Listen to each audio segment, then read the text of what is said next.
तो because of that dream he open this temple. So ये land basically जो उन्हें मिला था, उमा भारती जो उस वक्त जो चीफ मिनिस्टर थी, उन्होंने हेलीकॉप्टर से महाराज को लैंड दिखाया, तो महाराज ने ये लैंड चूज़ किया था। तो फिर महाराज ने वहाँ टेम्पल बनाया। उसके साथ साथ जैसे पुणे हम देखते हैं जो डिवोटीज़ के रहने के लिए एकोमोडेशन है, बास में बहुत सारी बिल्डिंग्स हैं, तो महाराज ने वहाँ जो महाराज के डिसाइपल्स जो थे बाहर थे, उनकी हेल्प से वहाँ पास में 6 से 7 शायद 8 फ्लोर के बिल्डिंग्स हैं, 6 से या 8 ऐसे कुछ, और लगभग 8-9 टावर्स हैं इस तरह से, ताकि उनका विज़न ये था कि यहाँ भक्त भी रहें, जो रिटायर होके या फिर भक्त लोग यहाँ पर रहें, कम्युनिटी बने बेसिकली। क्योंकि ये जो टेम्पल है उज्जैन का, ये उज्जैन से एकदम बाहर है, तो वहाँ काफ़ी स्पेस था, तो एक गौशाला भी है पीछे। और फिर महाराज ने वहाँ जो डीटीज़ की जो ड्रेसेस, उनका बैकड्रॉप और जो ऑल्टर मेकिंग, ये सब वहाँ पे स्टार्ट किया। ऑल्दो महाराज को वहाँ बहुत सारी डिफ़िकल्टीज भी फेस करनी पड़ी लोकल पीपल्स से। महाराज ने बहुत अच्छा वहाँ रेस्टोरेंट भी खोला डिवोटीज़ के लिए, जो विजिटर्स आते हैं उनके लिए, लेकिन सम हाउ ड्यू टू कुछ भी भगवान का जो भी रीज़न था, तो बहुत डिफ़िकल्टीज, वो रेस्टोरेंट महाराज को बंद करना पड़ा। और इस तरह से महाराज ने फूड फॉर लाइफ भी शुरू किया वहाँ पे उज्जैन में, वो भी फिर बाद में Maharaj somehow government didn't support it, वो भी फिर बंद करना पड़ा। तो इतनी डिफ़िकल्टीज़ के बाद भी महाराज कंटिन्यू करते रहे उज्जैन में, अभी भी डिवोटीज़ में कंटिन्यू कर रहे हैं। और महाराज ने इन डिफ़िकल्टीज़ के कारण वहाँ पे जैसे मायापुर में प्रहलादेशा नरसिंह देव हैं, वो इंस्टॉल किए थे 2015 में। और फिर उसके बाद जो फूड फॉर लाइफ जहाँ चलता था, वहाँ पर जगन्नाथ बलदेव सुभद्रा थे, ऑलमोस्ट 6 फीट हाइट। तो लेकिन क्योंकि अब फूड फॉर लाइफ बंद हो गया, तो उधर से डीटीज़ को उठा के, तो अब 5 ऑल्टर हैं उज्जैन में। और सम डिवोटी वाज टेलिंग कि जो डीटीज़ का जितना भी कुछ है सब प्योर देसी घी में बनता है, नो नथिंग लाइक ऐसे। तो जब महाराज ने शुरू में जब टेम्पल शुरू किया, तो एक कम्युनिटी हॉल में डिवोटीज़ रहते थे, और तब हिज होलनेस भक्ति प्रेम स्वामी महाराज जो पहले गंगा नारायण प्रभु थे, वो भी वहाँ पर रहते। तो हमने सुना था कि महाराज पर्सनली डिवोटीज़ की टेक केयर करते थे, वहाँ पे उनको प्रसाद सर्व करते थे ऐसे। तो महाराज का ये कहना था कि डिवोटीज़ को, ब्रह्मचारीज को बेस्ट प्रसादम खिलाओ। इसके पीछे रीज़न था उनका कि ताकि डिवोटीज़ कहीं और जाके at least for prasadam they don't go for anywhere at some other place, उनको ये लालच ना हो कि कहीं। तो बहुत अच्छा प्रसादम था। और जो गेस्ट आते थे महाराज के यहाँ पर, तो गेस्ट रिसेप्शन एक बहुत अच्छा था गेस्ट हाउस में। जो महाराज जब कभी जाते थे दूसरे कंट्रीज़ में, तो महाराज ये लेक्चर्स में मेंशन करते थे कि वहाँ डिवोटीज़ ने बोला कि हाँ जो गेस्ट हाउस है आपका, दे सर्व वेरी नाइसली, और बहुत अच्छा टेक करते हैं, जस्ट लाइक द पर्सनल। और जो भी गेस्ट डिवोटीज आते हैं उनको रात भोग संध्या भोग जाता है। और जैसे हम लोगों ने तो अभी ये शुरू किया है, जैसे हम लोग ये प्रसाद बांटते हैं इसके बाद भागवतम के बाद मिक्स, वहाँ पर मॉर्निंग में जो भी विजिटर आता है सबको भगवान का राजभोग मिलता है। तो इस बाल भोग, हाँ सॉरी, बाल भोग, और शाम को संध्या भोग। और जो एफटीबीटी डिवोटीज वहाँ ट्रेनिंग के लिए आते हैं, उनके एक ऑपुलेंस है, उनको राजभोग का एक राजभोग कभी कभी पूरा बहुत अच्छी क्वांटिटी में वहाँ पे सप्लाई हो। तो इस तरह से तो यानी तो महाराज का ये था। और महाराज एक बार क्या हुआ था, एक ब्रह्मचारी क्लास चल रहा था, एक्चुअली ब्रह्मचारी क्लास नहीं था, एक इष्ट गोष्ठी कह सकते हैं। तो वहाँ आसपास क्योंकि कांग्रीगेशन डिवोटीज भी रहते हैं, तो वहाँ पर क्लास चल रहा था महाराज के क्वार्टर्स में, तब मैं भी था। तो महाराज बोल रहे थे कि give this 1 life to Krishna, you have given so many lives to Krishna, at least dedicate this 1 life to Krishna. तब एक माता जी थी, वो ब्रह्मचारी की मदर थी, तो माता ही बोली कि मैं ब्रह्मचारी के प्रति, ब्रह्मचारी तो भक्त है मेरा बेटा, लेकिन उसके प्रति कभी कभी ऑफेंस हो जाता है मेरे से, तो ये क्या वैष्णव अपराध है, और मेरा उससे अटैचमेंट है क्योंकि मैं माँ हूँ। तो महाराज ने बहुत अच्छा इंस्टेंस दिया, एग्जाम्पल दिया, ये शायद हम सबके जीवन में शायद कहीं इसको यूज़ कर सकते हैं। महाराज ने बोला सपोज करो आपका बेटा अमेरिका होता है ना, तो आप उससे रोज़ मिल पाते? नहीं मिल पाते। लेकिन आपका बेटा इंडिया में है, और कभी भी आपसे आगे मिल सकता है, और कभी भी आपकी हेल्प के लिए आ सकता है। और सोचो भगवान की नौकरी कर रहा है, वहाँ किसी की और की नौकरी करता, सब मटेरियल पर्सन की, यहाँ भगवान की नौकरी कर रहा है। तो इस तरह महाराज ने उनको बहुत अच्छी तरह पैसिफाई किया।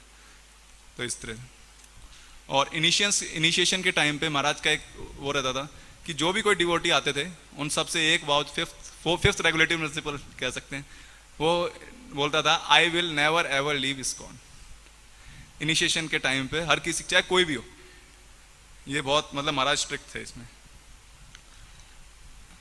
और ऐसा नहीं है कि उज्जैन में बहुत डिफिकल्टी नहीं आती। एक बार क्या हुआ, एक डिवोटी थे, उनके पेरेंट्स बहुत एंटी थे, तो उन्होंने पॉलिटिशियंस को कंप्लेंट किया। पॉलिटिशियंस उस के लोकल पार्षद वगैरह जो होते हैं वो महाराज टेम्पल में उनको धमकी देने आए, और फिर भी महाराज उनके पेरेंट्स को गेस्ट हाउस में ठहराया, बहुत अच्छी तरह ट्रीट किया और पूरा उनको फैसिलिटीज मतलब जैसा जो गेस्ट की करते हैं, और इस तरह से बहुत अच्छा टिक। और क्या हुआ बाद में वो डिवोटीज वो पेरेंट्स बिल्कुल कन्वर्ट हो गए।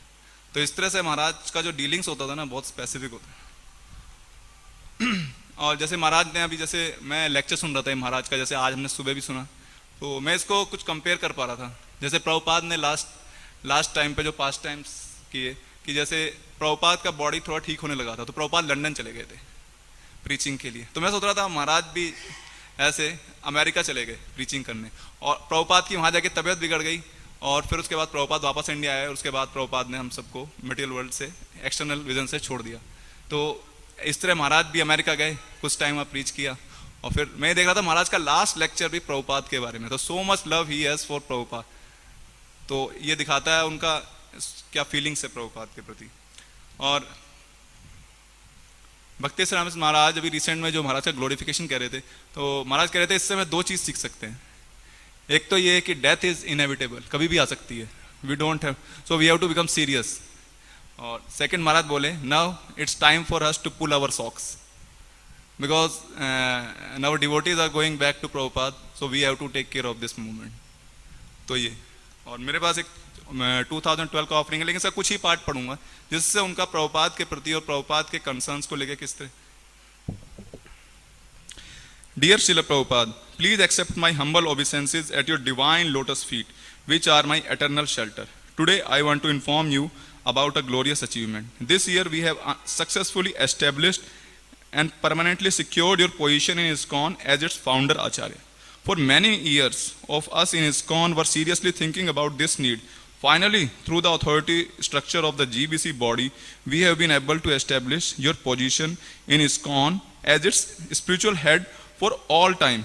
You often said that to effectively preach Krishna consciousness all over the world, there is need for an institution. And through our practical experience, we realize that to hold that institution together and make it function effectively, we need your divine grace as its permanent head, along with a governing body to collectively manage its affairs. Ever since your departure, we have faced many difficulties. You yourself cautioned us that after an Acharya leaves the planet, there will be inevitably be crisis. How could we expect that after disappearance of Acharya like your divine grace, we would not face any crisis? However, we also mentioned that by just putting your divine grace in the center, we could overcome those difficulties quite easily. We began to realize that it is our love for you that will hold us together and enable this movement to sail through troubled waters. Through those difficulties, we realize that the secret of success lay in establishing your position as the founder Acharya of this glorious ISKCON institution. Finally, after profound deliberation and extensive research, Ravindra Swarup Prabhu has brilliantly written a book called Srila Prabhupada, the Founder Acharya. Before final publication, the book has been scrutinized by all GBC members and scholarly devotees of our movement. And after we had taken their thoughtful input into consideration, the book was printed and has been authorized by the GBC body as an official position paper of ISKCON.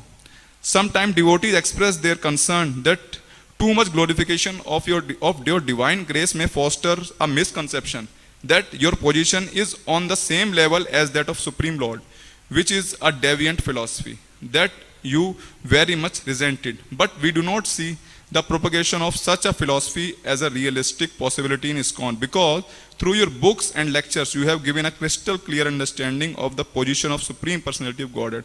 According to my perception, the misunderstanding that developed in the early days of ISKCON, which you considered the result of conspiracy, arose because the devotees at that time did not have the depth of spiritual understanding to discriminate between Vishnu Tattva and Jiva Tattva. Srila Prabhupada, today I feel very happy that we have been able to systematically establish your position in ISKCON as its founder Acharya for as long as ISKCON exists.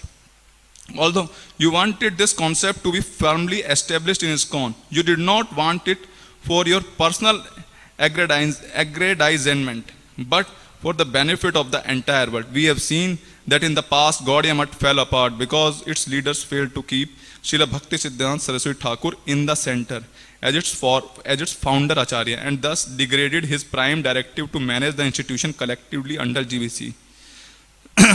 Srila Prabhupada, please continue to bless us that we can remain as your loyal servants in your ISKCON and become effectively engaged in fulfilling the prediction of Lord Chaitanya Mahaprabhu. Your humble servant eternally, Bhakti Charu Swami. His Holiness Bhakti Charu Swami Maharaj ki jai.